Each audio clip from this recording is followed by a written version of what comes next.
Barrack 7 में घरेलू हिंसा की जटिलताओं पर चर्चा के बाद अब ध्यान उन अपराधों पर केंद्रित होता है जो शब्दों की शक्ति और धमकी के अंधेरे पहलू से जुड़े हैं।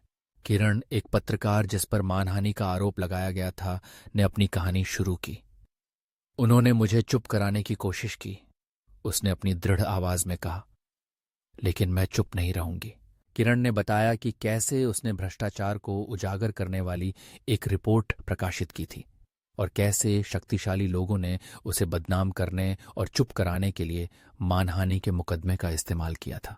उसने बताया कि कैसे उसे मीडिया और समाज द्वारा दोषी ठहराया गया बिना उसकी बात सुने। वे कहते हैं कि स्वतंत्र भाषण महत्वपूर्ण है, उसने कड़वाहट से कहा, लेकिन वे नहीं जानते कि सच बोलने की कीमत क्या है। विनय, एक आदमी जिसने अपने पड़ोसी को धमकी दी थी, ने अपनी बात रखी। उसने एक सीमा पार कर दी, उसने गुस्से से भरी आवाज में कहा, मुझे उसे सबक सिखाना पड़ा। विनय ने बताया कि कैसे उसके पड़ोसी ने उसकी और उसके परिवार की लगातार आलोचना की थी और कैसे उसने अपने गुस्से पर काबू खो दिया था।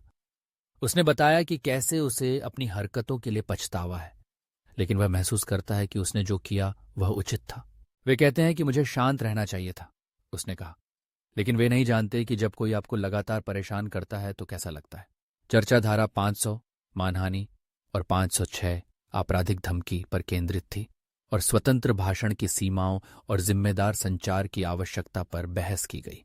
हमें यह समझना होगा कि शब्द हथियार हैं, एक कैदी जैनब ने कहा। वे लोगों को चोट पहुंचाने, उन्हें बदनाम करने और उन्हें डराने के लिए इस्तेमाल किए जा सकते हैं। चर्चा हिंसा भड़काने के लिए शब्दों की शक्ति और जवाबदेही के महत्व की ओर मुड़ी।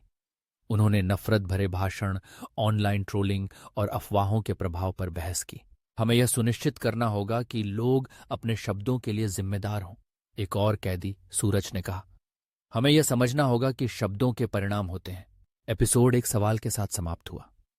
क्या समाज कभी शब्दों की शक्ति को नियंत्रित कर पाएगा? क्या कानून कभी उन लोगों को न्याय दिला पाएगा जो शब्दों के शिकार हैं?